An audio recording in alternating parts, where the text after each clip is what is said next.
رب العالمين والصلاة والسلام على رسوله الكريم أما بعد أعوذ بالله من الشيطان الرجيم بسم الله الرحمن الرحيم قال الله تبارك وتعالى في القرآن المجيد إن الذين آمنوا وعملوا الصالحات وأقاموا الصلاة وآتوا الزكاة لهم أجرهم عند ربهم ولا خوف عليهم ولا هم يحزنون اللهم صل على محمد وعلى آل محمد كما صليت على إبراهيم وعلى آل إبراهيم إنك حميد مجيد اللهم بارك على محمد وعلى آل محمد كما باركت على إبراهيم وعلى آل إبراهيم إنك حميد مجيد సర్వ ప్రశంసలు సకల పొగడతలు సర్వలోకాలకు సృష్టికర్త పరమ పవిత్రుడు పరిశుద్ధుడైనటువంటి అల్లాహ్కు మాత్రమే శోభిస్తాయి. అల్లాహ్ ఆయన తప్ప మరొక ఆరాధ్య దైవం ఎవడు లేడు. సకల చరాచర సృష్టికి మూలాధారం అయిన ఆయన సజీవుడు, నిత్యుడు, అనంతుడు. అంతిమ దైవ ప్రవక్త ముహమ్మద్ రసూలుల్లాహ్ సల్లల్లాహు అలైహి వసల్లం వారిపై, గతించిన ప్రవక్తలందరిపై, ప్రవక్త మహనీయ ముహమ్మద్ సల్లల్లాహు అలైహి వసల్లం వారి కుటుంబీకులపై, ప్రవక్త సల్లల్లాహు అలైహి వసల్లం వారి ఉమ్మతుల సమస్త విశ్వాసులందరిపై అల్లాహ్ యొక్క శాంతి శుభాలు ఎల్లవేళలా కురియుగాక. ఆమీన్. సోదరులారా, ఇన్షాల్లా మనము ఇప్పుడు జకాత్ గురించి మరియు జకాతుల్ ఫిత్రా గురించి, ఈ రెండింటి గురించి మనము తెలుసుకుందాం. చెప్పేటటువంటి నాకు, వినేటటువంటి మీకు ఆచరించే సద్బుద్ధిని అల్లాహ్ ప్రసాదించుగాక. ఆమీన్. అల్లాహ్ సుబ్హానహు వ తఆలా ఖురాన్ గ్రంథంలో వఅకీముస్ సలాత వఆతుజ్ జకా, ఈ రెండు పదాలు అకీముస్ సలా, జకా, ఈ రెండు పదాలు చాలా చోట్ల చెప్పాడు అల్లాహ్ సుబ్హానహు వ తఆలా. నమాజ్ కి జకాత్ కి లింక్ పెట్టాడు అల్లాహ్ సుబ్హానహు వ తఆలా. అందుకే దైవ ప్రవక్త ముహమ్మద్ రసూలుల్లాహ్ సల్లల్లాహు అలైహి వసల్లం వారు ఎవరినైనా యుద్ధానికి పంపేటప్పుడు ముఖ్యంగా రెండు మాటలు గట్టిగా చెప్పేవాళ్ళు. మీరు ముందు వారిని లా ఇలాహ ఇల్లల్లాహ్ వైపునకు పిలవండి, వారు గనక అంగీకరిస్తే నమాజు చేయమని చెప్పండి, తర్వాత జకాత్ ఇవ్వమని చెప్పండి. కావున నమాజ్ కి జకాత్ కి లింక్ ఉంది. ఆ లింక్ ఏంటో మీకు ఈ బయాన్లో తెలుస్తుంది ఇన్షాల్లా. సోదరులారా, జకాత్ అనేది ఇస్లాం మూల స్తంభాల్లో ఒకటి. ఏ వ్యక్తి అయినా సరే ఉద్దేశపూర్వకంగా కావాలని నమాజ్ ఎగ్గొట్టినా, కావాలని జకాత్ ఇవ్వకపోయినా ఆ వ్యక్తి ఇస్లాం పరిధి నుండి బయటకు వెళ్ళిపోతాడు.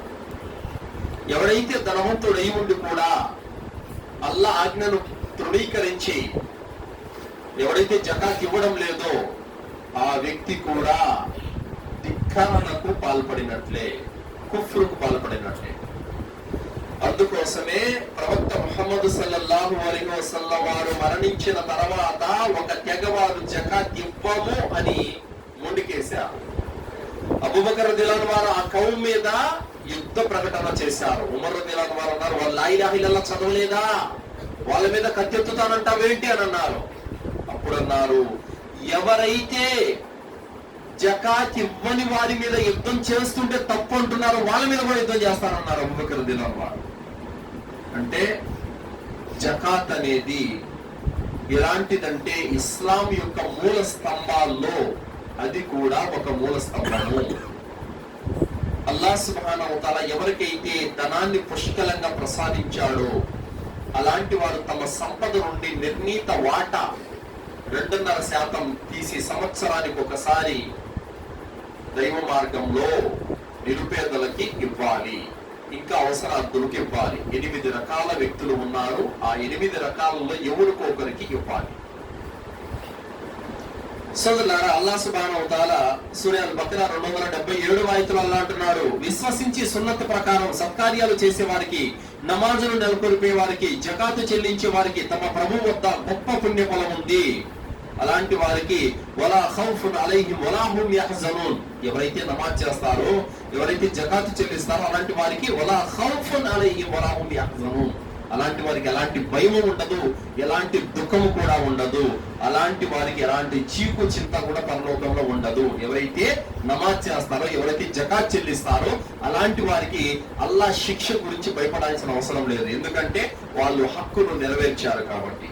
సోదరులారా, దైవ ప్రవక్త ముహమ్మద్ సల్లల్లాహు అలైహి వసల్లం వారు తెలియజేశారు. అహ్మద్ హదీసు సహీ అతర్గీబ్ హదీసులో చెప్పడం జరిగింది, జకాతు వల్ల మీ సంపద పరిశుభ్రం అయిపోతుంది, పవిత్రం అయిపోతుంది అని చెప్పారు. ఏ వ్యక్తి అయితే తన సంపదలో నుండి జకాత్ ఇవ్వడో అతని సంపద అపరిశుద్ధం అయిపోతుంది, హరాం అయిపోతుంది. కావున ఏ వ్యక్తి అయితే జకాతు తీయకుండానే తన సంపదను పెంచుకుంటూ తింటూ ఉంటాడో అతను హరాం తిన్నట్టు లెక్క. ఏ వ్యక్తి అయితే తన సంపద నుండి జకాతు తీసి ఇస్తాడో అలాంటి వ్యక్తికి అల్లాహ్ సుబ్హానహు వ తఆలా తన సంపదలో బర్కతును ప్రసాదిస్తాడు. అలాగే సోదరులారా, దైవ ప్రవక్త ముహమ్మద్ సల్లల్లాహు అలైహి వసల్లం వారు అన్నారు, జకాతు చెల్లించడం వల్ల మిగిలి ఉన్నటువంటి ధనం అంతా పరిశుభ్రం అయిపోతుంది, పరిశుద్ధం అయిపోతుందని ప్రవక్త సల్లల్లాహు అలైహి వసల్లం వారు చెప్పారు. అయితే సోదరులారా, ఈ జకాతు విధి అవ్వడానికి 5 షరతులు ఉన్నాయి. ఈ జకాత్ ఎవరి మీద ఫర్జు, ఎవరి మీద విధి అయి ఉంది? 5 షరతులు ఇందులో ఉన్నాయి. 1, అతను ముస్లిం అయి ఉండాలి. అవిశ్వాసుల మీద, ముష్రికుల మీద జకాతు లేదు, ఎందుకంటే వాళ్ళు ఆల్రెడీ హరాం బాటలోనే ఉన్నారు కాబట్టి. జకాతు ఎవరి నుండి వసూలు చేయబడుతుంది? ఎవరైతే ఇస్లాం స్వీకరించి ఉన్నారో, ముస్లిం లా ఇలాహ ఇల్లల్లాహ్ ముహమ్మద్ రసూలుల్లాహ్ అనే కలిమా మీద జీవిస్తున్నారు, వాళ్ళ మీద జకాత్ అనేది ఫర్జ్ అవుతుంది. తర్వాత 2వ పాయింట్, వారి మీద నిర్ణీత ధనం వారి వద్ద ఉండాలి. ఏదైతే నిస్సాబుకు సంబంధించిన ధనం ఉందో ఆ ధనం అనేది వాళ్ళ వద్ద ఉండాలి, అప్పుడు జకాత్ వాళ్ళ మీద ఫర్జ్ అవుతుంది. 3వది, ఆ నిర్ణీత ధనం అవసరాలకు మించినదయ్యి ఉండాలి, ఆ ధనము అవసరాలకు మించినదై ఉండాలి. 4వది, అతని పైన అప్పు ఉండకూడదు, అప్పు ఉండేవాడి మీద జకాత్ లేదు. ఎవరైతే అప్పు లేకుండా సంపద మిగులుగా నిలబడి ఉండాదో ఆ సంపద మీద జకాతు ఫర్జ్ అయి ఉంది. తర్వాత ఆ నిర్ణీత ధనం, ఏ ధనం అయితే అతని వద్ద మిగిలిపోయి ఉందో ఆ ధనం మీద 1 సంవత్సరం పూర్తయి ఉండాలి, ఆ ధనం మీద 1 సంవత్సరం పూర్తయి ఉండాలి, అప్పుడు అతని మీద జకాత్ అనేది ఫర్జ్ అవుతుంది. అయితే జకాత్ అనేది నేను మిమ్మల్ని అడుగుతున్నాను, జకాత్ అనేది ఎప్పుడైనా ఇవ్వచ్చా? రంజాన్లోనే ఇవ్వాలా? ఎప్పుడైనా ఇవ్వచ్చా? మరి రంజాన్లో ఎందుకు ఇస్తున్నారు? పుణ్యాలు ఎక్కువ అని. వాస్తవం, రంజాన్లోనే ఎందుకంటే పుణ్యాలు ఎక్కువ అని. అదేమిటంటే రంజాన్లో ఉమ్రా చేస్తే హజ్జుతో సమానం కదా, ఉమ్రా చేస్తే హజ్జు చేసినంత పుణ్యం, అంత ఘనత రంజాన్ మాసంలో ఉంది. ఈ మిగతా మాసాల్లో ఉమ్రా చేస్తే ఉమ్రా చేసినంత పుణ్యమే, కానీ రంజాన్ కు ఆ ఘనత ఉందన్నమాట. అందుకోసం చాలా మంది. కానీ ప్రవక్త ముహమ్మద్ సల్లల్లాహు అలైహి వసల్లం వారు ఎక్కడ ఏ ఒక్క హదీసులో కూడా రంజాన్ లో జకాత్ ఇవ్వండి అని చెప్పలేదు. సంవత్సరానికి ఒకసారి జకాత్ ఇవ్వమన్నారే తప్ప రంజాన్ లోనే జకాత్ ఇవ్వాలని ఎక్కడ చెప్పలేదు. కానీ కొంతమంది ధర్మజ్ఞానం లేని ముస్లింలు ఏమనుకుంటారంటే జకాత్ అనేది రంజాన్ లోనే ఇవ్వాలేమో అనుకుంటారు. అలా కాదు, సంవత్సరం పూర్తి కావాలి, నిర్ణీత గడువు, దాని తర్వాత జకాత్ అనేది చెల్లించాలి. అయితే జకాతు నిస్సాబ్కు సమానం ఎప్పుడు అవుతుంది? బంగారు 85 గ్రాములు ఉండాలి. 85 గ్రాముల కంటే ఎక్కువ అని చెప్పట్లేదు ఇక్కడ, 85 గ్రాములకు చేరుకొని ఉండాలి. అలాగే వెండి 595 గ్రాములు ఉండాలి, అప్పుడు దానిపైన జకాత్ అనేది ఫర్జ్ అవుతుంది. అయితే మీ వద్ద ఇప్పుడు డబ్బులు ఉంది, ఆ డబ్బులు ఏ డబ్బులు మీరు సంపాదించుకొని మిగలబెట్టినటువంటి ధనం మీ వద్ద ఉంది. ఇప్పుడు మీరు ఏం చేయాలి? దానికి టాలీ చేయాలి. 85 గ్రాములు బంగారానికి సమానమైన రేటుకి మీ డబ్బు వచ్చిందా లేదా ఇది చూసుకోవాలి. ఒకవేళ వచ్చి ఉంటే జకాత్ ఫర్జ్ అవుతుంది, ఒకవేళ రాకుంటే కనుక దాని మీద జకాత్ ఫర్జ్ లేదు. అర్థమైందా? 85 గ్రాముల బంగారం ఎంత రేటు చేస్తుందో అంత డబ్బులు మీ వద్ద ఉంటే గనక మీ మీద జకాత్ ఫర్జ్ అయినట్టే. లేదు 595 గ్రాముల వెండి మీ వద్ద ఉంది, ఆ రేటుకు మీ వద్ద డబ్బు వచ్చేసింది, దాన్ని నిస్సాబ్ అంటారు. ఆ నిస్సాబుకు చేరుకుంటే గనక అప్పుడు జకాత్ అనేది ఫర్జ్ అవుతుంది. అలాగే జంతువుల పైన నిర్ణీత యొక్క గడువు కూడా ఉందన్నమాట.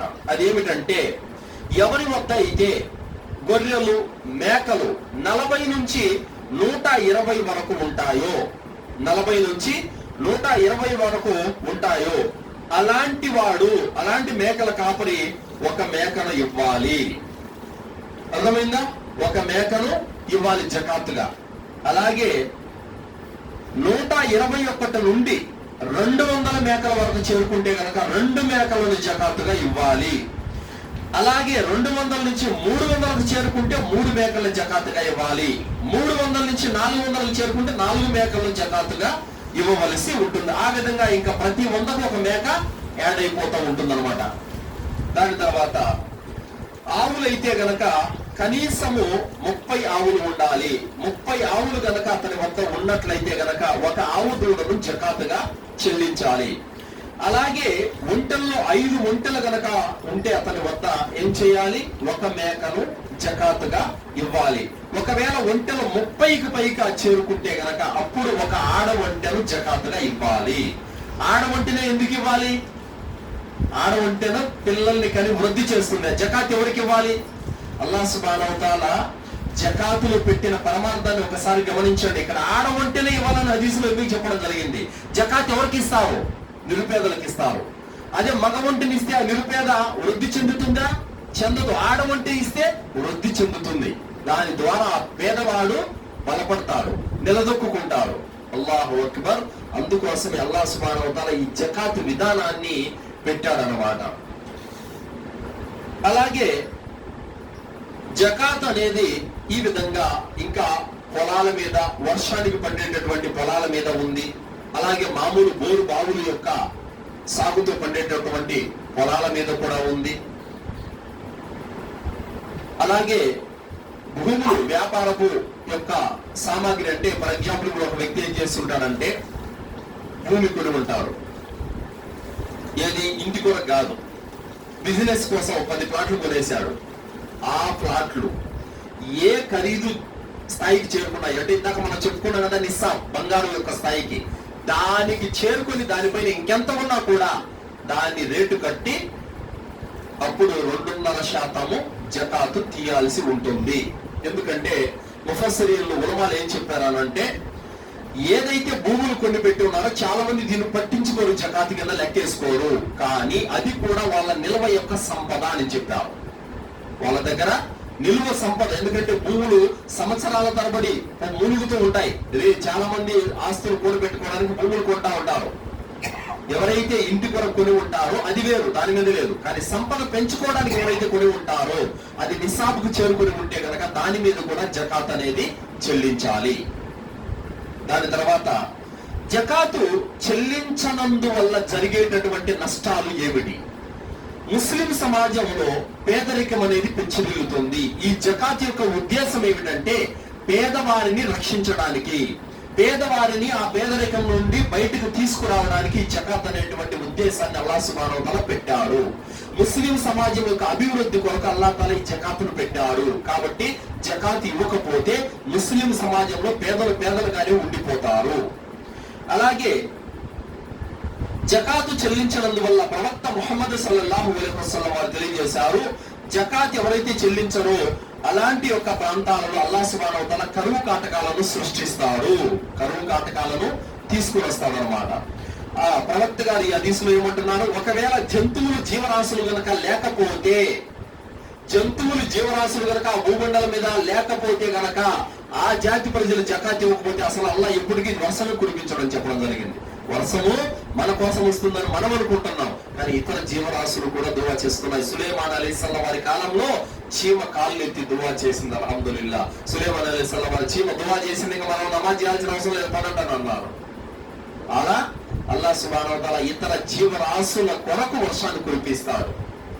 కావున ఏ జాతి అయితే జకాత్ ఇవ్వదో ఆ జాతి మీద అల్లాహ్ సుబ్హానహు వ తఆలా కరువు కాటకాలను సృష్టిస్తాడు. ఇది ఒక నష్టము. అలాగే ఇబ్నే మసూద్ రదియల్లాహు అన్హు యొక్క ఉల్లేఖనం, ప్రవక్త ముహమ్మద్ సల్లల్లాహు అలైహి వసల్లం వారు తెలియజేశారు, మనకు నమాజు స్థాపించమని జకాతు చెల్లించమని ఆదేశించడం జరిగింది. ఎవరైతే జకాతు చెల్లించకుండానే నమాజును ఆచరిస్తారో వారి నమాజు స్వీకరించబడదు. ఇందాక చెప్పాను కదా నమాజుకి జకాత్కి లింక్ ఉందని, ఆ లింక్ ఇదే. అదేమిటి? ఎవరైతే జకాతు చెల్లించకుండా నమాజ్ చేస్తారో వారి నమాజు చెల్లదు. ఇది ఎలాంటిదనంటే 5 పూటల నమాజు చేయనటువంటి వాడు రంజాన్ రోజాలు పెడితే చెల్లతాయా అని ఇమాం ఇబ్నే బాజ్ గారిని అడిగారు. ఇమాం ఇబ్నే బాజ్ రహ్మతుల్లాహి గారు సమాధానం ఇచ్చారు, ఎవరైతే 5 పూట్ల నమాజ్ చేయరో వాళ్ళ రోజాలు చెల్లవు అని చెప్పారు. ఎందుకు? అది ఎందుకనంటే ఇస్లాం యొక్క ఆర్కానుల్లో మూల స్తంభాల్లో 5 రెండవది నమాజ్. ఆ రెండో దాన్ని పడగొట్టేసి 4వది నేను పట్టుకుంటానంటే ఎవరికి లాభం అది? కావున ఇస్లాం యొక్క మూల స్తంభాల్లో 5 మనము పాటించాలి. అలా నమాజ్ని కొట్టేసి రోజాలు పాటించిన, అలాగే జకాత్ ఇవ్వకుండా నమాజు మాత్రమే చేసిన, ఇవి అల్లాహ్ సుబ్హానహు వ తఆలా కబూల్ చేయడు. దాని తర్వాత ప్రవక్త సల్లల్లాహు అలైహి వసల్లం వారు అన్నారు, నమాజు ఆచరిస్తూ జకాతు చెల్లించిన వాడికి, జకాతు చెల్లించని వాడికి అతని నమాజు ఏ మాత్రం కూడా పుణ్యాన్ని తెచ్చిపెట్టదు. చూసారా ఎంత మాట అన్నారు? ఎవరైతే నమాజ్ చేస్తూ జకాతు చెల్లించారో అలాంటి వారి నమాజు వారికి ఏ మాత్రం పుణ్యాన్ని తెచ్చిపెట్టదు అని చెప్పారు. అలాగే బజ్జార్ అతర్గిబ్ హదీసులో ప్రవక్త ముహమ్మద్ సల్లల్లాహు అలైహి వసల్లం వారు మేరాజు రాత్రి కొందరిని చూశారు. వారు జంతువుల్లాగా నరకంలో చెత్తా చెదారం ముళ్ళ కంపులో వాళ్ళు పొల్లాడుతూ వేడి వేడి రాళ్లను మింగుతున్నారు. వేడి వేడి రాళ్లను అగ్గిలో కాలిపోయినటువంటి ఆ రాళ్లను తింటున్నారు. వాళ్ళు, ఓ జిబ్రీల్, వీళ్ళు ఎవరు అని ప్రవక్త సల్లల్లాహు అలైహి వసల్లం వారు ప్రశ్నించారు. అప్పుడు జిబ్రీల్ అలైహిస్సలాం వారు సమాధానం ఇచ్చారు, ఎవరైతే తన సంపదలలో నుంచి జకాతు తీయలేదో అలాంటి వారికి గతి పట్టింది అని జిబ్రీల్ అలైహిస్సలాం వారు సమాధానం ఇచ్చారు. రాళ్ళు, ముళ్ళ కంపలు, చెత్త చెదారంలో ఆ నరకంలో కాలిపోయిన వేడి రాళ్లను వాళ్ళు తింటున్నారు. ఏమిటంటే వారు తమ సంపద నుండి జకాత్ ఇవ్వలేదు, అందుకు వాళ్ళకి గతి పట్టింది. అందుకే మనం ఏమంటున్నాము, ఎవరి సంపద నుండి అయితే జకాతు తీయలేదు వారి సంపద హరాం అయిపోతుంది. అందుకే రాళ్ళు ఎందుకు తింటున్నాడు? వాడు హరాం తిన్నాడు. చాలా మంది అనుకుంటున్నారు నా డబ్బు అని. నీ డబ్బులో నుంచి కొంత భాగం పేదలకు ఇమ్మని అల్లాహ్ సుబ్హానహు వ తఆలా ఆదేశించాడు. నీ ధనంలో, నీ పొలంలో, నీ వ్యాపారంలో, నీ ఆదాయంలో పేదవాళ్ళ యొక్క హక్కు ఉంది. అది నువ్వు గుర్తించాలి. అందుకోసమే తోట వాళ్ళ యొక్క ఖాతాలో వస్తుంది. ఒక ముసలాయన ఉండేవాడు, తాము పండించినటువంటి ఆ పంటను 3 భాగాలు చేసి అల్హమ్దులిల్లా పేదలకు ఒక భాగం పనిచేసేటటువంటి వాడు. కొడుకుల్లో చిన్న కొడుకు మంచివాడు, పెద్ద కొడుకు పిసినారి. ఏం చేశాడు? పిసినారితనాన్ని వహించి కూలి వాళ్ళకి ఇవ్వడానికి బుద్ధి పట్టక పిసినారితనాన్ని వహించాడు. అల్లాహ్ సుబ్హానహు వ తఆలా అతని సంపదను సమూలంగా నాశనం చేసేశాడు. కావున సోదరులారా, మన సంపదలో నుంచి ఎప్పుడైతే నిరుపేదలకు, ఎప్పుడైతే వితంతువులకు, ఎప్పుడైతే అనాథలకు, బడుగు బలహీనులకు ఎప్పుడైతే మన సంపదలో నుంచి ఖర్చు అవుతుందో అప్పుడు మన సంపద పవిత్రమైపోతుంది. అల్హమ్దులిల్లా. ఎవరికి 1 రూపాయి ఇవ్వకుండా, ఎవరికీ ఖర్చు పెట్టకుండా అలాగే మురగబెట్టుకుంటా ఉంటే నువ్వు పాపాన్ని మూట కట్టుకున్నట్టే. అందుకే అల్లాహ్ సుబ్హానహు వ తఆలా అన్నాడు, ఫఅమ్మా మన్ అతా వత్తక వసద్దక బిల్ హుస్నా ఫసనియస్సిరుహు లిల్ యుస్రా. ఎవరైతే దైవ మార్గంలో ఖర్చు పెట్టాడు, ఇంకా అల్లాహ్కు భయపడుతున్నాడు, ఇంకా సత్యాన్ని ధృవీకరించాడు, అలాంటి వాడికి మేము స్వర్గ మార్గాన్ని సులభతరం చేస్తాము అని అల్లాహ్ అన్నాడు. వఅమ్మా మన్ బఖిల వస్తగ్నా వకద్దబ బిల్ హుస్నా ఫసనియస్సిరుహు లిల్ ఉస్రా. ఎవరైతే పిసినారితనాన్ని ప్రదర్శించారు, ఎవరైతే సత్యాన్ని నమ్మడం లేదు, ఎవరైతే అల్లాహ్కు భయపడడం లేదు, అలాంటి వాడికి మేము దుర్మార్గాన్ని సులభతరం చేస్తాము, అంటే నరక మార్గాన్ని మేము సులభతరం చేస్తామని అల్లాహ్ తెలియజేశారు. కావున సోదరులారా, ధన పిపాసి అయినటువంటి హారూన్ మూసా అలైహిస్సలాం వారు హెచ్చరించారు. హారూన్ని జకాతు తిమ్మని చెబితే మూసా అలైహిస్సలాం వారు చెప్పారు, హారూన్కి జకాతు తిమ్మన్నారు. హారూన్ ఏం చేశాడు? మొత్తం ధన సంపద అంతా లెక్కగట్టాడు. లెక్కగడితే భారీ ఎత్తున జకాతు పోవలసి వస్తుంది. అప్పుడు పిసినారితనం వహించాడు. అల్లాహ్ సుబ్హానహు వ తఆలా అతని కోటలు, తన సామ్రాజ్యం, అతని ఆస్తులు మొత్తం భూమిలో కూరుకుపోయేలా చేశాడు అల్లాహ్ సుబ్హానహు వ తఆలా. కావున ఈ లోకంలో మీరు కూడబెట్టుకున్నటువంటి ధన సంపద రేపు నరకంలో మీ పాలిట వినాశనంగా తయారవుతుంది. కావున అల్లాహ్ మనకిచ్చిన ధన సంపదలో నుండి మన నిర్ణీత హక్కులు జకాతులు చెల్లించి తీరాలి. సోదరులారా, జకాతు ఎవరికి ఇవ్వాలి? అల్లాహ్ సుబ్హానహు వ తఆలా సూరే తౌబా 60వ ఆయతులో అల్లాహ్ తాలా తెలియజేశాడు. మొదటిది అల్ ఫుకరా, అంటే వీళ్ళెవరు? పేదవారు. వారికి మనము ధన సహాయం అందించాలి. అల్లాహ్ సుబ్హానహు వ తఆలా ఖురాన్లో తెలియజేశారు. వారు ఎలాంటి వారు అనంటే ఆత్మాభిమానంతో ఒకరి దగ్గర చేయి చాపరు. లోపల నలిగిపోతూ పేదరికంలో కురింగిపోతున్నా కూడా ఆత్మాభిమానం చంపుకోలేక ఇష్టం లేక వాళ్ళ దగ్గర చేయి చాపరు, గౌరవంగా బ్రతుకుతూ ఉంటారు. అలాంటి వారిని మీరు గుర్తించి దానం చేయండి అని అల్లాహ్ అంటున్నాడు. అయ్యా నాకి 10 పరకా 20 50 60 70 ఇవ్వని చెప్పి అడుక్కునేవారు కాదు ఇవ్వాల్సిందే. ఎవరికి ఇవ్వాలి? మీ బంధువులు, మీ స్నేహితులు, మీ ఇరుగు పొరుగులు, ఎవరైతే మీకు తెలిసినటువంటి వాళ్ళలో విశ్వాసులు ఎవరైనా కానీ పేదరికంలో నలిగిపోతూ ఇబ్బంది పడుతూ సమస్యలతో అణగారిపోతా ఉంటే అలాంటి వాళ్ళని ఎవరో గుర్తించి తీసుకెళ్లి జకాత్ ఇవ్వాలి సోదరులారా. దాని తర్వాత మసాకిన్. అల్ మసాకిన్ ఎవరంటే వీళ్ళు అవసరార్థులు, అవసరంలో ఉన్నటువంటి వారు. ఇలాంటి వారికి కూడా జకాతు చెల్లించాలి.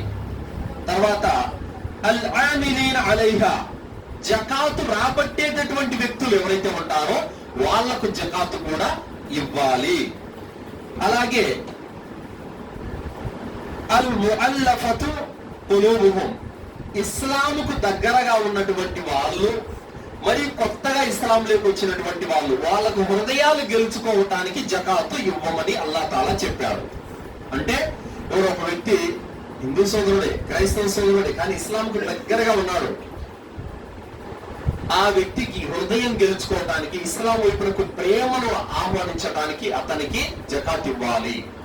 అలాగే ఎవరైతే ఇస్లాం స్వీకరించి ఉన్నారో వాళ్ళు ఇస్లాం పైన దృఢంగా ఉండటానికి, ఇస్లాం నాకు మేలు చేస్తుంది, ఇస్లాం నాకు మంచి చేస్తుందని దృఢమైన నమ్మకం, విశ్వాసం అతను రావడానికి, హృదయాలు గెలుచుకోవడానికి జకాత్ ఇవ్వమని అల్లాహ్ సుబ్హానహు వ తఆలా తెలియజేశాడు. తర్వాత ఫీ రికాబ్, బానిసత్వంలో ఉన్నటువంటి వారిని విడిపించడానికి, ఎవరైతే బానిసత్వంలో ఉన్నారో వారిని విడిపించడానికి జకాత్ ఇవ్వాలి. అది గారిమీన్, అప్పులలో కూరుకుపోయి ఉన్నటువంటి బాధితులు, ఎవరైతే అప్పు చేసుకొని తీర్చలేక ఇబ్బంది పడుతూ సతమతమైపోతూ ఇల్లు పోషించుకోలేక ఇటు అప్పు కట్టలేక సంపాదన లేక నలిగిపోతూ ఉన్నారో అలాంటి వాళ్ళు ఎవరు గుర్తించి అలాంటి వారికి కూడా జకాతు ఇవ్వాలి. దాని తర్వాత ఫీ సబీలిల్లాహ్, అల్లాహ్ మార్గంలో పనిచేసేటటువంటి వారికి జకాత్ ఇవ్వాలి. ఎవరైతే అల్లాహ్ మార్గంలో పనిచేస్తున్నారో అలాంటి వారికి జకాత్ ఇవ్వాలి. ఇబ్న్ సబీల్, ఎవరైతే మార్గ మధ్యంలో అవసరమైనటువంటి ప్రయాణికులు, బాటసారులు ఎవరైతే ఉన్నారో అలాంటి వారికి కూడా జకాత్ ఇవ్వాలి. ఈ 8 రకాల వ్యక్తులకి జకాత్ ఇవ్వమని అల్లాహ్ సుబ్హానహు వ తఆలా సూరా తౌబా 60వ ఆయతులో తెలియజేశాడు. దాని తర్వాత జకాత్ ఇచ్చేటటువంటి విధానం ఏంటి? ఇది మెయిన్ పాయింట్. జకాత్ ఇచ్చే విధానం ఏంటి సోదరులారా? ఇప్పుడు ఇందాక చెప్పుకున్నాం, ఒక వ్యక్తికి, ఒక ముస్లిం సోదరుడు అప్పు ఉంది. ఏం చేయాలి? ఏదో 3 లక్షలు అప్పు ఉంది. నీ జకాత్ ఎంతైతే వస్తుందో అంతా తీసుకెళ్లి ఆ ఒక్క వ్యక్తికే ఇస్తే అతను కష్టం నుండి బయటపడతాడు. కానీ మనోళ్ళు కల ఎవరు బుద్ధి పట్టక చిల్లర్లు పంచుతున్నారు. తలా 2000, 2000, 2000, 1000 రూపాయలు, 1000 రూపాయలు. ఇది జకాత్ పంచే విధానము కానే కాదు. మీ జకాత్ వ్యర్థం. ఆ విధంగా మరికొంతమంది, చాలా మంది బట్టలు పంచుతారు. జకాత్ డబ్బులతో బట్టలు కొని బట్టలు పంచుతూ ఉంటారు. అది చూసి మా రాజంపేటలో ఒక అంగడి కూడా పెట్టేశారు, జకాత్ బట్టలు లభించను అని పెట్టేశారు అంగడి కూడా. అలా ఏంటంటే చాలా మంది ముస్లిం ఇలా ఎందుకు చేస్తారంటే, ఇంత డబ్బు ఒకరికే ఇవ్వాలా, బుద్ధి పట్టక ఈ విధానాన్ని చేస్తున్నారు. కానీ ఇది సరైనటువంటి విధానం కాదు. అబూ ఉబైదా బిన్ జర్రా రలియల్లాహు అన్హు వారు షామ్ కు గవర్నర్ గా వెళ్లిపోయారు. ఉమర్ రలియల్లాహు అన్హు వారు లేఖ రాశారు, అబూ ఉబైదా నుండి జకాత్ రావడం లేదు, ఏం చేస్తున్నారు కనుక్కోండి అని చెప్పేసి. ఆయన ఏం చేస్తున్నారు? జకాతు అక్కడ ఉన్న పేదవాళ్ళకి పంచుతున్నారు, బయటికి వెళ్ళలేకుండా. దాని తర్వాత కొన్ని సంవత్సరాల తర్వాత జకాతు పంపించేశారు. అబూ ఉబైదా అప్పుడంతా జకాతు పంపలేదు, ఇప్పుడు పంపుతున్నాం ఏంటంటే ఈ ప్రాంతంలో ఇప్పుడు పేదవాడు అనేవాడే లేడు అని చెప్పారు ఆయన. ఆ విధంగా జకాతు ద్వారా పేదరికాన్ని నిర్మూలించారు అబూ ఉబైదా బిన్ జర్రాహ్ రలియల్లాహు అన్హు వారు. సోదరులారా, ఆ విధంగా మనము ఖచ్చితంగా మన దృష్టిలో ఉన్నటువంటి పేదలు గాని, బంధువులు గాని, ఇరుగు పొరుగు గాని ఎవరైనప్పటికీ కూడా ముస్లింలై ఉంటే, వాళ్ళ అప్పుల బారిలో ఉంటే, ఇబ్బందులతో ఉంటే, అలాంటి వారికి మన జకాతు 2 లక్షలు వచ్చినా 3 లక్షలు వచ్చినా అతనికి అప్పు ఎంతుందో తెలుసుకొని ఆ అప్పు మొత్తం క్లియర్ చేసినామంటే అది అతి గొప్ప సత్కార్యం అల్హమ్దులిల్లా. దాని ద్వారా నువ్వు స్వర్గానికి వెళ్తావు అల్హమ్దులిల్లా. కానీ అది గుర్తుపట్టక చాలా మంది చిల్లర్లు పంచుతూ ఉంటారు. సోదరులారా, జకాతును విడగొట్టడము, చిల్లరగా పంచడము ఇది తప్పు. ఇది జకాతు పంచేటటువంటి విధానం కానే కాదు. తర్వాత బట్టలు కొని జకాతు ఇవ్వడంగా ఇది లేనే లేదు. ప్రవక్త సల్లల్లాహు అలైహి వసల్లం ఎప్పుడు అలా చేయలేదు. కావున బట్టలు కొని బట్టలు పంచితే జకాతు నెరవేరినట్టు కాదు. జకాత్ అనేది ఖచ్చితంగా ప్రవక్త సల్లల్లాహు అలైహి వసల్లం వారు చూపించినటువంటి పద్ధతిలోనే జకాతు చెల్లించాలి. తర్వాత సోదరులారా, జకాతు చెల్లించనటువంటి వారికి శిక్షలు ఏమిటి? దైవ ప్రవక్త ముహమ్మద్ సల్లల్లాహు అలైహి వసల్లం వారు తెలియజేశారు. అబూ హురైరా రలియల్లాహు అన్హు యొక్క ఉల్లేఖనం ప్రకారం బుఖారీ ముస్లిం హదీసు, ఎవరైతే వెండి బంగారాలను కూడబెట్టుకొని వాటి మీద జకాతు చెల్లించలేదో అలాంటి వెండి బంగారాలు పరలోకంలో వాటిని పలకలుగా సరగొట్టి ఆ పలకలు తమ వీపుల మీద వాతలు పెట్టడం జరుగుతుంది. అవి చల్లారిపోతాయి. మళ్ళీ అగ్నిలో వేడి చేసి మళ్ళీ అతని వీపుల మీద వాతలు పెట్టడం జరుగుతుంది. ఈ విధంగా తాను కూడబెట్టుకున్నటువంటి వెండి బంగారాల ద్వారా అతనిని శిక్షించడం జరుగుతుంది అని ప్రవక్త సల్లల్లాహు అలైహి వసల్లం వారు తెలియజేశారు. తర్వాత ఎవరైతే ఒంటెల మీద, మేకల మీద, గుర్రాల మీద జకాతు చెల్లించలేదో అలాంటి వారికి జరిగే పర్యావసానం ఏమిటంటే, ఏ వ్యక్తికి అయితే ఒంటెలు ఉండి కూడా ఒంటెల మీద జకాతు ఇవ్వలేదో ఆ ఒంటెలు తీర్పు దినం రోజున ఆ వ్యక్తిని కింద బోర్ల పడవేసి తొక్కుతూ, నలుపుతూ, కొరుకుతూ ఉంటాయి. అయితే ఒక ఒంటె వచ్చేసి ఏ విధంగా ఉంటుందంటే, ఆ ఒంటెల మందలో అతి ఎక్కువగా పెద్దగా బలిసిపోయిన ఒంటె ఏదైతే ఉంటుందో ఆ ఒంటె సైజులో అన్ని ఒంటెలు ఉంటాయి. అవి పక్కగా ఉండవు, బాగా బలిసినవై ఉంటాయి. ఆ ఒంటెలు అతన్ని కాళ్ళ కింద నలిగిపోయేలా తొక్కేస్తాయి. ఒకసారి తొక్కిపోయిన ఒంటె పోయి మళ్ళీ లైన్లో నిలబడుకుంటుంది మళ్ళీ తొక్కడానికి. ఆ విధంగా తాను సంపాదించిన ఒంటెలన్నీ కూడా ఆ విధంగా అతన్ని తొక్కుతూ, రక్కుతూ, కరుస్తూ ఉంటాయని ప్రవక్త సల్లల్లాహు అలైహి వసల్లం వారు చెప్పారు. తర్వాత ఆవుల మీద, మేకల మీద జకాతు చెల్లించినటువంటి వాడు కూడా అతన్ని పొడుస్తూ, కొమ్ములతో కుమ్ముతూ, తొక్కుతూ నలగదొక్కుతాయి. ఆ విధంగా అల్లాహ్ సుబ్హానహు వ తఆలా తీర్పు చేయనంత వరకు అదే గతి వారికి పడుతుందని చెప్పారు. ఆ తీర్పు దినమేమో 50,000 సంవత్సరాలకు సమానంగా ఉంటుంది. అప్పటి వరకు ఈ యొక్క శిక్షను వారు అనుభవించాల్సిందే అని ప్రవక్త సల్లల్లాహు అలైహి వసల్లం వారు తెలియజేశారు. సోదరులారా, కావున ఈ జకాత్ అన్నటువంటిది చెల్లిస్తే గనక అది మనకే మేలు, చెల్లించకపోతే గనక చాలా భయంకరమైనటువంటి నష్టాలు పరలోకంలో ఉన్నాయి. తర్వాత ఏ వ్యక్తి అయితే డబ్బు ధనవంతుడు అయి ఉండి కూడా జకాతు చెల్లించడు అలాంటి వాని యొక్క పర్యావసానం ఏంటంటే, తీర్పు దినం రోజున ఒక బోడిగుండు లాంటి సర్పం ఒకటి వస్తుంది. ఆ సర్పానికి కళ్ళల్లో 2 మచ్చలు ఉంటాయి. ఆ మచ్చలు కలిగినటువంటి ఆ సర్పము తనతో మాట్లాడుతూ కాటేస్తూ దవడలు పట్టి రక్కుతూ చీల పెరుకుతుంది. అంటుంది, నువ్వు కూడబెట్టినటువంటి ధనాన్ని నేనే అనుభవించు అని చెప్పేసి ఆ సర్పం అతనితో మాట్లాడుతుందని ప్రవక్త ముహమ్మద్ సల్లల్లాహు అలైహి వసల్లం వారు చెప్పారు. కాబట్టి సోదరులారా, వెండి పలకలు, బంగారు పలకలతో కాల్చడం జరుగుతుంది, జంతువుల కింద తొక్కించడం జరుగుతుంది. అలాగే సర్పం కాటేస్తూ మాట్లాడుతుంది. ఈ విధమైనటువంటి భయానకమైనటువంటి శిక్షలు ఈ జకాతు చెల్లించకుండా ఉండేటటువంటి వారికి ఉన్నాయి. ఏ ధనం అయితే ఆ వ్యక్తి కూడబెట్టుకుంటున్నాడో అది అతని సమాధి బయటే ఉండిపోతుంది. తాను చేసుకున్న పుణ్యకార్యాలు మాత్రమే అతనికి సమాధి వరకు వస్తాయి. సోదరులారా, కావున ఏ వ్యక్తికైతే అల్లాహ్ సుబ్హానహు వ తఆలా ఐశ్వర్యాన్ని ప్రసాదించాడో అలాంటి వాడు ఖచ్చితంగా జకాత్ చెల్లించాలి. అల్లాహ్ తాలా అంటున్నాడు, ఫమన్ యఅమల్ మిస్కాల జర్రతిన్ ఖైరన్ యరా, ఏ వ్యక్తి అయితే రవ్వంత మేలు చేసుకున్న దాని ప్రతిఫలాన్ని అల్లాహ్ దగ్గర పొందుతాడు. వమన్ యఅమల్ మిస్కాల జర్రతిన్ షర్రన్ యరా, ఏ వ్యక్తి అయితే రవ్వంత కీడు చేసుకున్న, నష్టం చేసుకున్న ఆ వ్యక్తి దాని యొక్క దుష్ఫలితాన్ని అల్లాహ్ వద్ద చూసుకుంటాడు అని ప్రవక్త సల్లల్లాహు అలైహి వసల్లం వారు తెలియజేశారు. కావున సోదరులారా, ఈ జకాత్ అన్నటువంటి విధానం ఏదైతే ఉందో ఇది ఇస్లాం అభివృద్ధి కొరకు, ముస్లింల యొక్క అభివృద్ధి కొరకు, ఇస్లాంలో పేదరికాన్ని తుడిచిపెట్టడానికి, ముస్లింల పేదరికం నుండి బయటకు తీసుకురావడానికి, వారు కూడా నిలదొక్కుకోవడానికి అల్లాహ్ సుబ్హానహు వ తఆలా ఈ జకాత్ విధానాన్ని పెట్టాడు. ఈ జకాత్ విధానాన్ని మనం తప్పనిసరిగా చెల్లించాలి. ఏ వ్యక్తి అయితే అల్లాహ్కు భయపడతాడు, అల్లాహ్ను ప్రేమిస్తున్నాడు, ఏ వ్యక్తి అయితే అల్లాహ్కు విధేయత చూపుతున్నాడు, అలాంటి వ్యక్తి తన ధనం ఎంత ప్రియమైనప్పటికీ కూడా అల్లాహ్ కోసం ఖర్చు పెడతాడు. ఏ వ్యక్తి అయితే అల్లాహ్ విధేయత కంటే ధనంనే ఎక్కువ ప్రేమిస్తాడో, డబ్బునే ఎక్కువ ప్రేమిస్తాడు, అలాంటి వ్యక్తి జకాత్ ఇచ్చే వద్దీలేడు. నేను ఈ మధ్యన ఒక షేక్ చెప్తుంటే బయాన్లో విన్నాను. అదేమిటంటే జకాతు ఎక్కడ చెల్లించబడతాదో అని చెప్పేసి తన మీద, అంటే సంవత్సరం నుంచి తన పేరు మీదుగా ఉందంట డబ్బులు, వాడేం చేశాడు, తన తల్లి అకౌంట్ లో వేసేశాడన్న సంవత్సరం కాకముందే. ఎందుకు, నేనెక్కడ సంవత్సరం అయిపోతే ఎక్కడ జకాతు ఫర్జ్ అవుతుందని అని చెప్పేసి. ఈ తిక్క పనులు, ఈ పిల్ల చేస్తూ అల్లాహ్తోనా? అల్లాహ్కు తెలియదా? ఈ విధమైనటువంటి పనులు కూడా చేస్తున్నారని చెప్పడం జరిగింది. సోదరులారా, అల్లాహ్ సుబ్హానహు వ తఆలా సూరా ఆల్ ఇమ్రాన్ లో అన్నాడు, మీరు అల్లాహ్ మార్గంలో ప్రియమైనటువంటి వస్తువులను మీరు తీసి అల్లాహ్ మార్గంలో ఖర్చు పెట్టనంత వరకు మీరు మోమిన్లు కాలేరు అన్నారు అల్లాహ్ సుబ్హానహు వ తఆలా. అబ్దుల్లా బిన్ ఉమర్ రదియల్లాహు అన్హు వారు, ఆయన దగ్గర నాఫీ అనేటువంటి ఒక బానిస ఉండేవాడు. తహజ్జుద్ నమాజ్ చదువుకుంటున్నాడు. ఎవరో అబ్దుల్లా బిన్ ఉమర్ రదియల్లాహు అన్హు వారు చదువుకుంటూ సూరా ఆల్ ఇమ్రాన్ ఆయత వచ్చింది. ఏ ఆయతో? ప్రియమైన వస్తువుల నుండి మీరు తీసి అల్లాహ్ మార్గంలో ఖర్చు పెట్టనంత వరకు మీరు మోమిన్లు కాలేరు అనే ఆయత వచ్చింది. ఈ ఆయత రాగానే నాఫియా తన బానిస పక్కనే కూర్చొని ఉన్నాడు, చేత్తో ఇలా సైగ చేస్తున్నాడు. ఆయనకు అర్థం కావలేదు ఏం చేస్తున్నాడు అని. నమాజ్ అయిపోయిన తర్వాత అబ్దుల్లా, ఏంటి మీరు అన్నది నాకు అర్థం కాలేదన్నారు.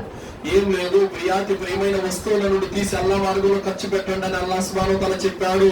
నాకు నువ్వు చాలా ప్రియమైన వాడువు, నిన్ను నేను బానిసత్వం నుండి విడుదల చేస్తున్నాను, వెళ్ళిపోనని చెప్పేసి అన్నాడు. ఆ మాట చెప్పగానే, అయ్యో మీరంటే నాకు చాలా ఇష్టం అండి, మీ దగ్గర ఇస్లాం విషయాలు ఎన్నో నేర్చుకుంటున్నాను, మీ సహచర్యం దూరం అయిపోవడం నాకు ఇష్టం లేదని అన్నాడు.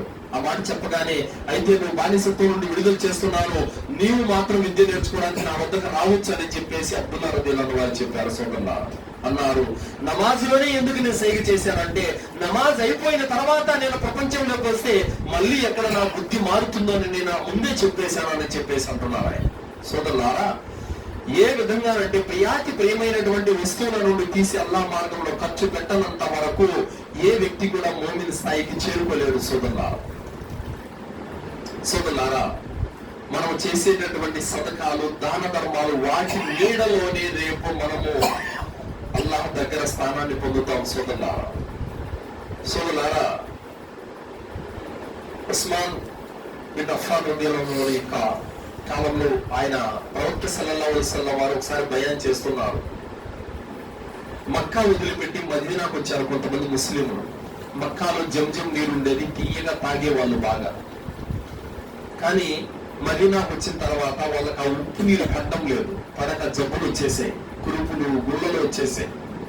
ప్రవక్త సల్లల్లాహు అలైహి వసల్లం వారు ఈ విషయం చూసి చాలా తలడిల్లిపోయారు.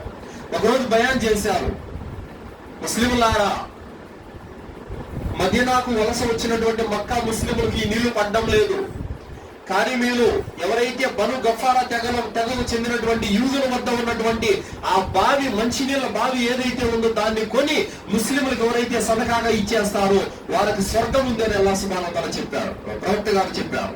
ఈ మాట చెప్పగానే ఉస్మాన్ బిన్ అఫ్ఫాన్ అక్కడ బయాన్ చేసినప్పుడు లేరు ఆయన. ఈ విషయం ఆయనకు తెలిసింది. తెలియగానే ఉస్మాన్ బిన్ అఫ్ఫాన్ రదియల్లాహు అన్హు వారు ఎంత డబ్బైనా ఖర్చు కానీ స్వర్గంలో చోటు సంపాదించుకోవాలని ఫిక్స్ అయిపోయారు. బను గఫారా తెగకు చెందినటువంటి యూదుల వద్దకు వెళ్ళారు.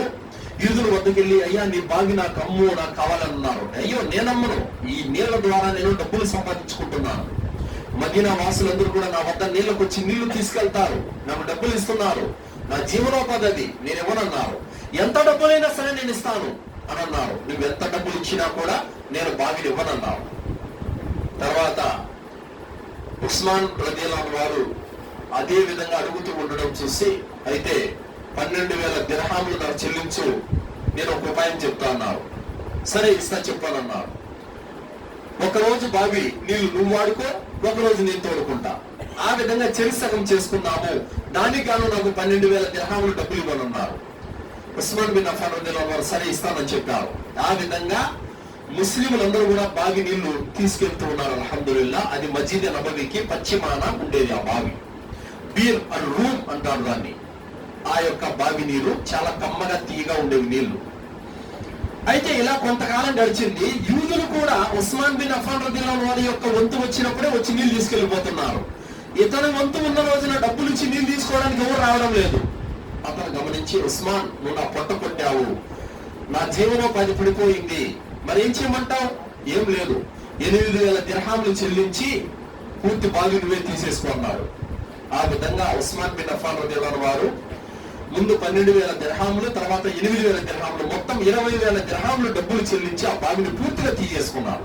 తీసుకొని ముస్లింలకి సదకాగా ఇచ్చేశారు, నీళ్లు వాడుకుంటున్నారు. దాని తర్వాత ఆ బావి చుట్టూ ఉన్నటువంటి యూదుల యొక్క భూమిని, 10 ఎకరాల భూమిని ఉస్మాన్ రలియల్లాహు వారు కొనేశారు. కొని ఖర్జూరపు తోట వేశారన్నమాట. ఖర్జూరపు తోట వేయగానే ఆ ఖర్జూరపు తోటలో పండేటటువంటి పంటను ఉస్మాన్ బిన్ అఫ్ఫాన్ రలియల్లాహు వారు సగం వాటా తీసి పేదలకు పంచేటటువంటి వారు అప్పటి నుంచి. ఆ విధంగా నేటికి కూడా బీర్ అర్ రూమా అన్నటువంటి యొక్క బావి చరిత్ర మీకు తెలియాలంటే యూట్యూబ్ లో కానీ గూగుల్లో కానీ కొట్టండి. ఆ బావి యొక్క హిస్టరీ మొత్తం మీకు వస్తుంది సోదరులారా. బీర్ అర్ రూమా అంటారు దాన్ని. అయితే ఇప్పటికి కూడా ఆ బావి చుట్టూ 50,000 ఖర్జూరపు చెట్లు 10 ఎకరాల పొలంలో నాటున్నారు. అయితే ఆ ఖర్జూర పంట, ఏ ఖర్జూర పంట తెలుసా? అజ్వా ఖర్జూరాలు పండే పంట. అది అంతటి కాస్ట్లీ పంట వేశారు. ఆ యొక్క ఖర్జూర పంటలో నుంచి వచ్చేటటువంటి సంపదను ప్రపంచంలో ఎక్కడైతే పేదలు ఇబ్బంది పడుతున్నారో, ముస్లింలు నలిగిపోతున్నారో, వారందరికీ కూడా సౌదీ గవర్నమెంట్ ఆయన అకౌంట్ లోంచి తీసి డబ్బులు పంపిస్తూ ఉంటారు. అలాగే మస్జిద్ నబవీ బయట చాలా గ్రాండ్ హోటల్స్ ఉన్నాయి. ఆ హోటళ్లలో చాలా పెద్ద పెద్ద హోటల్ అన్ని కూడా ఉస్మాన్ రలియల్లాహు వారి యొక్క పేరుతోనే ఉన్నాయి. ఆ సంపదలో నుంచి తీసినవే అవన్నీ కూడా కొనడం జరిగింది. అలా మదీనాలో చాలా బిల్డింగులు ఉస్మాన్ రలియల్లాహు వారి యొక్క పేరుతో కట్టడం జరిగింది సోదరులారా. ఇప్పటికి కూడా బ్యాంకులో ఆయన అకౌంట్ ఉంది, కొన్ని లక్షల కోట్ల డబ్బులు ఉంది. చివరిసారి కూడా సౌదీ గవర్నమెంట్ చెప్పింది, ఏదైతే గాజాలో భయంకరమైనటువంటి దాడులు జరిగాయో, ముస్లింలు నష్టపోయారు, కొన్ని లక్షల దినాలు డబ్బులు ఉస్మాన్ రలియల్లాహు వారి యొక్క అకౌంట్ నుంచి వెళ్ళిపోయింది సోదరులారా. ఇది చాలా ఆయన స్వర్గానికి వెళ్ళటానికి ఏం పుణ్యకార్యాలండి. పరలోకం కోసం పాకులాట. ఎలా స్వర్గం కావాలి, ఎలా స్వర్గాన్ని ఎలా సంపాదించాలని తాతహలాడిపోయేటువంటి వారు. మనము ఈరోజు పరలోకం కోసం ఏం చేసుకున్నాం ఒక్కసారి ఆలోచించుకోవాలి. నీ నమాజులు ఎన్ని, నీ ఉపవాసాలు ఎన్ని, నీ జకాతు దాన ధర్మాలు ఎన్ని, ఏమున్నాయి ఒక్కసారి ఉదయం మీద చేసుకుని ఆత్మ పరిశీలన చేసుకో. ఏమున్నాయని రేపు అల్లా దగ్గర చూపెడతావు. ఏం చూపెట్టి రేపు అల్లా దగ్గర పుణ్యాన్ని పొందుతావు. నరకం నుండి రక్షించబడాలంటే నీ దగ్గర ఏముంది సామాగ్రి? ఆ కబర్ శిక్ష నుండి రక్షించబడాలంటే నీ దగ్గర ఏముంది సామాగ్రి? సోదరులారా, అతా బిన్ రబీ రహిమహుల్లాహ్ అలైహి గారు, ఈయన ఒక ధార్మికవేత్త. అతా బిన్ రబీ ఈయన ఇంట్లోకి వెళ్ళిపోయేవారు. ఏ వస్తువులు ఉంటే ఆ వస్తువులు ఆయన కనబడితే అవి తీసుకెళ్లి పేదలకు ఇచ్చేవారు. తన ఇంట్లో వాళ్ళు అల్లాడిపోయేవారు ఆయన చేసే దాన ధర్మాలు చూసి. అడిగేవాళ్ళు, అయ్యా మీరే పేదవాళ్ళు, ఇంట్లో మీకే సరిగా ఉండదు, ఉన్నవన్నీ తీసుకెళ్లి ఇచ్చేస్తారేంటి? మరి ఏం చేయాలి? పరలోకం కోసం నా వద్ద ఇంతకంటే ఇంకేం లేదన్నారు ఆయన.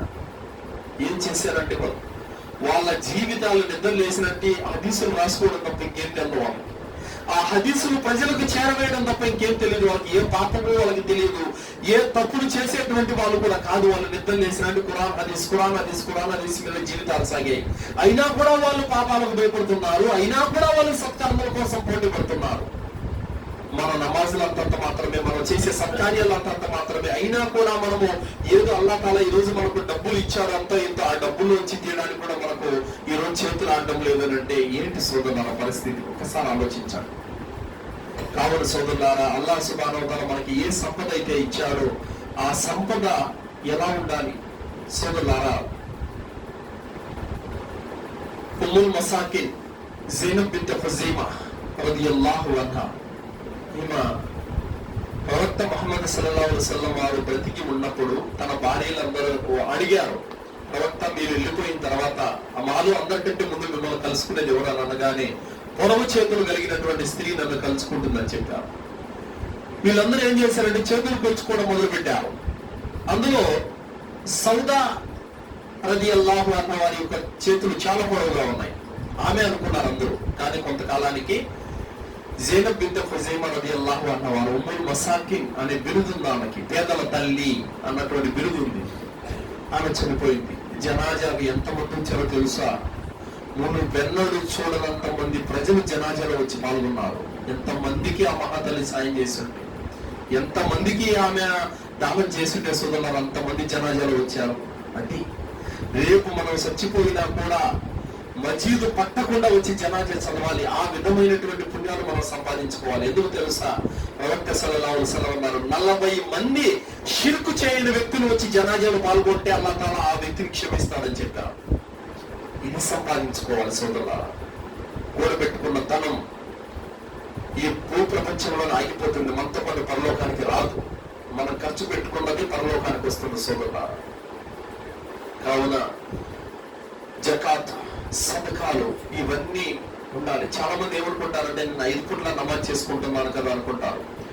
నమాజ్ ఒకటే సరిపోదు. అల్లాహ్ సుబ్హానహు వ తఆలా ఏమన్నాడు? ఇల్లల్లదీన ఆమను వ అమిలుస్ సాలిహాత్. ఎవరైతే విశ్వసిస్తారో సత్కార్యాలు చేస్తారో చెట్టు నాటి నీరు పోయకపోతే లాభం ఏముందండి? విశ్వాసం ఒకటే ఉంటే సరిపోదు, సత్కార్యాలు కూడా ఉండాలి. అందుకే ప్రవక్త ముహమ్మద్ సల్లల్లాహు అలైహి వసల్లం రంజాను మాసం వచ్చిందంటే దాన ధర్మాలు వేగంగా చేసేవాళ్ళు. చివరి 10 రోజులు వచ్చాయంటే ఇంకా వేగంగా చేసేటువంటి వాళ్ళు. జిబ్రీల్ అలైహిస్సలాం వారు రంజాన్ లో ప్రతిరోజు ప్రవక్త సల్లల్లాహు అలైహి వసల్లం దగ్గరికి వహీ తీసుకొని వచ్చేవాళ్ళు. జిబ్రీల్ అలైహిస్సలాం వారు కలిసి వెళ్ళిపోయిన తర్వాత ప్రవక్త గారు ఎలా దాన ధర్మాలు చేసేవాళ్ళంటే వెతికి ఇచ్చేటటువంటి వాళ్ళు. అంతగా దాన ధర్మాలు చేసేవాళ్ళు.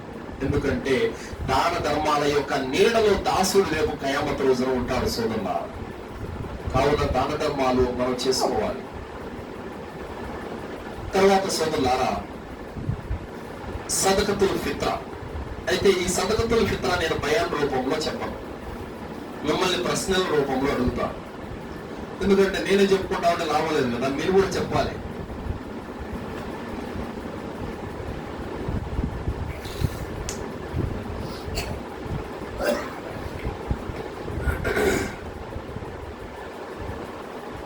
ఫిత్రా దానం ఎందుకు? ఎవరు చెప్తారు సమాధానం? అసలు ఫిత్రా దానం దేనికి?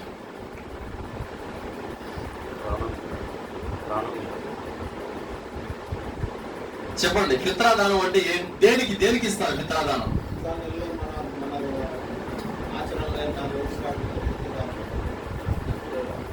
మాషాఅల్లాహ్, సమాధానం వచ్చింది. చూడండి, ఫిత్రా దానం అనేది రంజాన్ మాసంలో ఎందుకు ఇస్తారు అని అంటే గనక మనము పెట్టిన ఉపవాసాల ద్వారా, మనము చేసిన నమాజుల ద్వారా, మనము చేసిన ఇతర యొక్క కార్యాలు ఏవైతే ఉన్నాయో వాటిలో ఏమైనా లోటుపాట్లు జరిగి ఉంటే ఆ లోటుపాట్లను పూడ్చడానికి ఈ ఫిత్రా దానం అని ప్రవక్త ముహమ్మద్ సల్లల్లాహు అలైహి వసల్లం చెప్పారు. ఒకటో కారణం వచ్చేసింది. రెండో రీజన్ కూడా ఉంది. ఈ ఫిత్రా దానము ఎందుకు ఇవ్వాలి? దేనికి? పండగ రోజు పేదవారు కూడా తినాలని, వారు కూడా పస్తులు ఉండకూడదని. 2 కారణాలు దీనికి ఉన్నాయి సోదరులారా. 2 కారణాలు ఏంటి? ఒకటి, మనం చేసిన ఆరాధనలో లోటును పూడ్చడానికి. రెండోది, పేదలు కూడా తినాలని. ఇందుకు ఫిత్రా దానం అనేది పెట్టడం జరిగింది. తర్వాత ఫిత్రా దానము ఎవరిపైన విధి అయి ఉంది? ఎవరు చెప్తారు? ఫిత్రా దానం ఎవరిపైన విధి అయి ఉంది అంటే హిందువుల పైన కూడానా? ముస్లిం, ప్రతి ముస్లిం పైన విధి అయి ఉంది. మరి పిల్లల మీద ఉందా? ముసలి వారి మీద, తల్లి కడుపులో ఉన్న బిడ్డ మీద లేదా?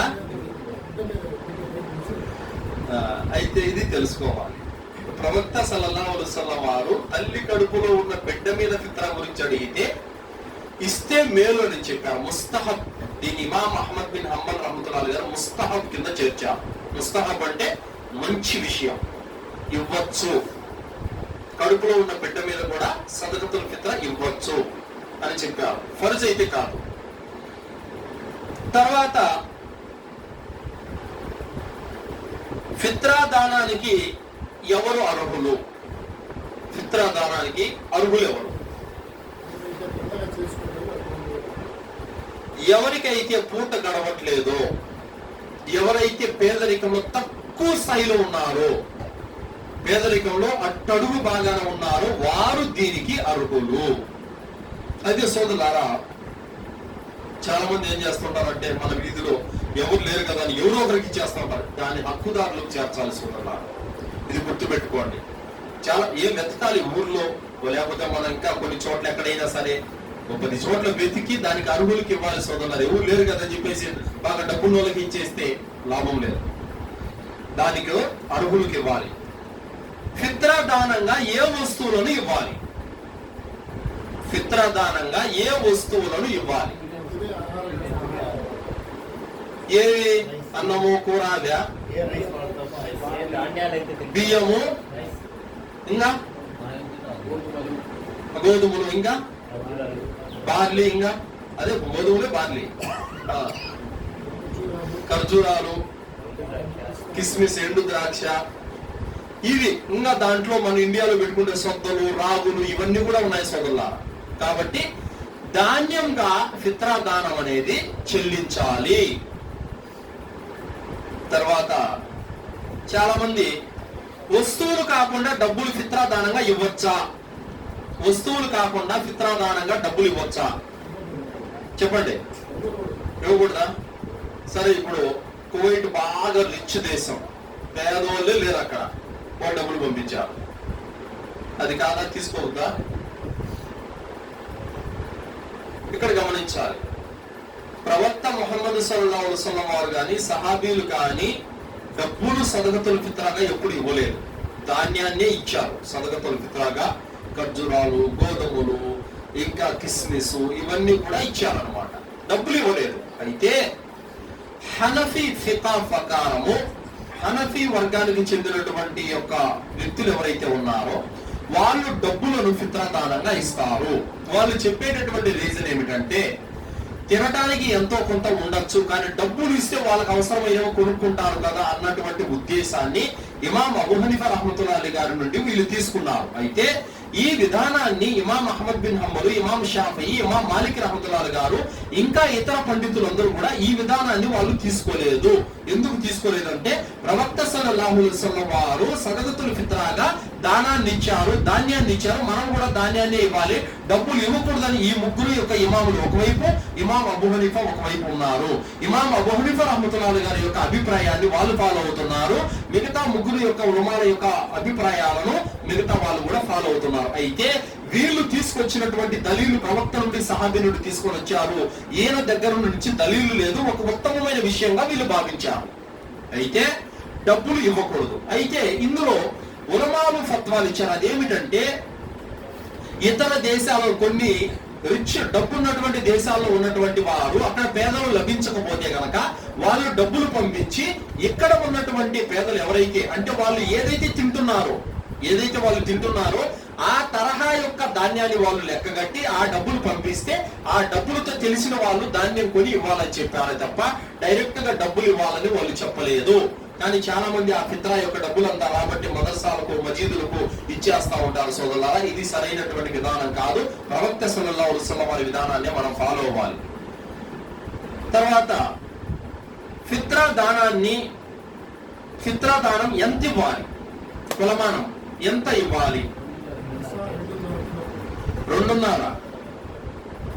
ఒక సా అంటే 2.5 కంటే కొద్దిగా ఎక్కువ, 3 కిలోల కంటే కొద్దిగా తక్కువ. అర్థమైందా? ఒక సా అంటే 2.5 కంటే కాస్త ఎక్కువ. దీన్ని కొంతమంది పండితులు 2.7 అని చెప్పారు అన్నమాట, అంటే 3 కంటే కొద్దిగా తక్కువ. ఈ విధంగా కొలమానం ప్రకారం ఇవ్వాలి. ఇంటిల్లిపాది మొత్తం అందరికి కలిపి 2.5 కిలో సరిపోతుంది కదా? సరిపోదా? ప్రతి మనిషికి, ఇంట్లో పిల్ల, పెద్ద, ఆడ, మగ అందరికీ ఆ విధమైనటువంటి కొలమానం ప్రకారం కొలిచి దాన్ని తీసుకెళ్లి పేదలకు ఇవ్వాలి. ఫిత్రా దానము ఇచ్చే వస్తువులు ఎలాంటి నాణ్యమైనవి ఉండాలి? ఇది చెప్పండి. ఏదైతే మనం తింటున్నామో దాన్నే ఇవ్వాలి. నువ్వు బాస్మతి రైస్ తింటున్నావు అనుకో, ఎప్పుడో నెల నుంచి మురగబడిపోయిన స్టోర్ బియ్యం ఇస్తే చల్లదు, అది పాపం. నువ్వు ఏదైతే బాస్మతి రైస్ తింటున్నావో అదే ఇవ్వాలి. అర్థమైందా? అలాగే నువ్వు ప్రతిరోజు ఏదైతే గోధుమ రొట్టెలు తింటున్నావో ఆ తరహాదే ఇవ్వాలి. ఒకవేళ నువ్వు స్టోర్ బియ్యమే తింటుంటే అదే ఇవ్వాలి. ఏ యొక్క నాణ్యమైనటువంటి యొక్క ధాన్యాన్ని మనం తింటున్నామో ఆ నాణ్యమైనటువంటి వస్తువునే సదకతుల్ ఫిత్రాగా ఇవ్వాలి. అలా కాకుండా మనము ఒకటి మంచిగా తిని వేరే వాళ్ళకు పనికిరానిది ఇస్తే గనక అది అల్లాహ్ సుబ్హానహు వ తఆలా తీసుకోడు. దాని ద్వారా ఎంత నష్టమో తెలుసా? హాబీల్ కాబీల్ ఇచ్చిన కుర్బానీని గురించి విన్నారా? ఎవరెవరు విన్నారు? చేతులు ఎత్తండి, ఎంతమంది విన్నారు హాబీల్ కాబీల్ యొక్క కుర్బానీ యొక్క వృత్తాంతం? చూడండి. అయితే ఆ కాలం యొక్క పద్ధతి ప్రకారం హాబీలు జతన పుట్టిన చెల్లెల్ని కాబీలు పెళ్లి చేసుకోవాలి, కాబీలు జతన పుట్టిన చెల్లెల్ని హాబీలు పెళ్లి చేసుకోవాలి. ఇది ధర్మం. అయితే హాబీలు జతన పుట్టిన చెల్లెలు అంత పెద్దగా అందంగా లేదని తనతో పుట్టునే కాబీలు పెళ్లి చేసుకోవాలని నిర్ణయించుకున్నాడు. ఇది ఆదం అలైహిస్సలాం వారికి నచ్చలేదు. ఇది సరికాదు, ఇది షరీయతుకు విరుద్ధం. అయితే ఆదం అలైహిస్సలాం వారు ఏమన్నారంటే, మీరిద్దరూ కలిపి కుర్బానీ ఇవ్వండి అల్లాహ్ అని చెప్పారు. ఎవరు కుర్బానీ స్వీకరించబడుతుందో వారు సత్యం మీద ఉన్నట్టు అని చెప్పారు. ఆ విధంగా ఆదం అలైహిస్సలాం వారు చూపించినటువంటి ప్రకారం వాళ్ళు ఏం చేశారనంటే, హాబీలు ఏం చేశాడంటే బాగా బలిసినటువంటి ఒక పొట్టేలును అతను తీసుకొని వచ్చి అల్లాహ్ మార్గంలో కుర్బానీ ఇచ్చాడని, అది ఆకాశం నుంచి అగ్గి వచ్చి తినేసి, ఆకాశం నుంచి అగ్గి వచ్చి తినేసిందంటే కుబులైనట్టే, ఇంకా స్వీకరించబడినట్టు తినేసిందని. అలాగే హాబీలు కుళ్ళిపోయినటువంటి ఒక కంకులు ధాన్యాన్ని తీసుకుని వచ్చి పెట్టాడని, ఆ ధాన్యం అల్లాహ్ సుబ్హానహు వ తఆలా కుబుల్ చేయలేదు.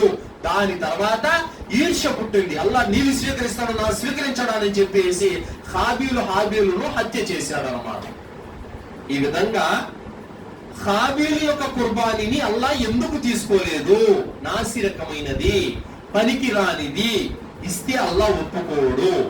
అందుకోసమే అడుక్కున్న వాళ్ళు వచ్చినా కూడా మనం ఏది తింటే అది ఇవ్వాలి తప్ప రాత్రి పాచిపోయిన సత్యన్నం పెట్టడం, మనం మాత్రం బిర్యానీ తినడం ఇది కరెక్ట్ కాదు సోదరులారా.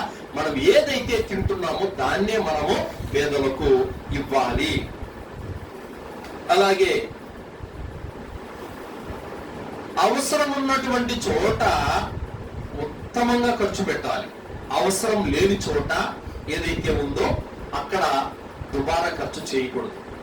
ఉస్మాన్ రదియల్లాహు అన్హు వారు ప్రవక్త సల్లల్లాహు అలైహి వసల్లం వారి దగ్గరికి ఒక పేదవాడు వచ్చాడు. అల్లాహ్ యొక్క ప్రవక్త, చాలా ఇబ్బందిగా ఉంది, ఇల్లు గడుస్తలేదు, ఏమైనా సహాయం చేయండి అని అడిగితే, నువ్వు వెళ్ళి ఉస్మాన్ కలుపుకోని అన్నారు. అయితే ఆయన ఇంటికి వెళ్ళారు, ఉస్మాన్ రదియల్లాహు వారి ఇంటికి వెళ్ళారు. ఇంటికి వెళితే ఆయన భార్యను ఆయన అరుస్తున్నాడు. ఏమని? ఏదైతే దీపం ఉంటుందో వెలుతురు కోసం పెట్టుకున్నారో ఆ దీపంలో కాస్త ఒత్తి పెద్దగా అయిపోయి ఎక్కువ మంట వస్తుంది, దానికోసం నూనె ఎందుకు వృధా చేస్తున్నావు అని అరుస్తున్నారు భార్యను ఆయన. ఈ విషయం ఆయన విన్నాడు. ఈయన ఉస్మాన్ రదియల్లాహు వారి ఇంటికి కూడా వెళ్లకుండా ఇంటికి వెళ్ళిపోయాడు. ప్రవక్త గారు, ఏమయ్యా కలిసావా ఉస్మాన్ అని అంటే, లేదు ప్రవక్త నేను కలవలేదన్నారు. ఎందుకు కలవలేదని అంటే, ఆయన తన ఇంట్లో దీపాల్లో కాస్త ఒత్తి ఎక్కువైతేనే తన భార్యను అరుస్తున్నాడు, నాకేం దానం ఇస్తానని అని చెప్పేసాను అన్నాడు. అయ్యో లేదయ్యా బాబు, నువ్వు వెళ్ళి కలువు, నేను చెప్పానని కలువు అని అన్నారు ప్రవక్త ముహమ్మద్ సల్లల్లాహు అలైహి వసల్లం. ఆ విధంగా మర్నాడు ఉస్మాన్ రదియల్లాహు అన్హు వారు మార్కెట్ లో ఉన్నారు. ఒంటెల మీద ధాన్యం అంతా హిసాబ్ చేసుకుంటున్నారు ఉస్మాన్ రదియల్లాహు అన్హు వారు. ఆ సమయంలో ఈ వ్యక్తి వెళ్ళారు, అయ్యా మిమ్మల్ని ప్రవక్త ముహమ్మద్ సల్లల్లాహు అలైహి వసల్లం వారు కలవమన్నారు అని చెప్పగానే, ఎవరైతే అక్కడ ఉన్న హిసాబ్ చేస్తున్నారు వాళ్ళకి ఆదేశించారు, ఇతనికి ఒక ఒంటె మీద ఉన్న ధాన్యం ఇచ్చి పంపండి అని అన్నారు.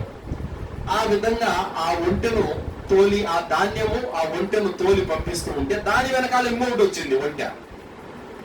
అది రావడం చూసి ఉస్మాన్ రదియల్లాహు అన్హు ఆపొద్దు, నేను ఒకటే ఇవ్వాలనుకున్నాను, కానీ అల్లాహ్ తాలా అతని అవసరాన్ని బట్టి రెండోది కూడా పంపిస్తున్నాడు, పోనివ్వండి అని చెప్పారు. ఈ విధంగా ఉత్తమమైనటువంటి ధనాన్ని అల్లాహ్ సుబ్హానహు వ తఆలా ఇష్టపడతాడు. అవసరం ఉన్న చోట ఎంతైనా ఖర్చు పెడతారు, అవసరం లేని చోట్ల దుబారా ఖర్చు చేయరు.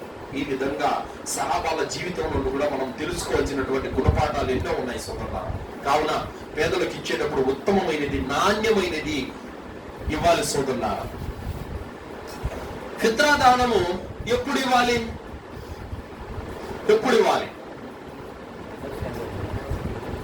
నమాజ్కు, పండగ నమాజ్ ముందర.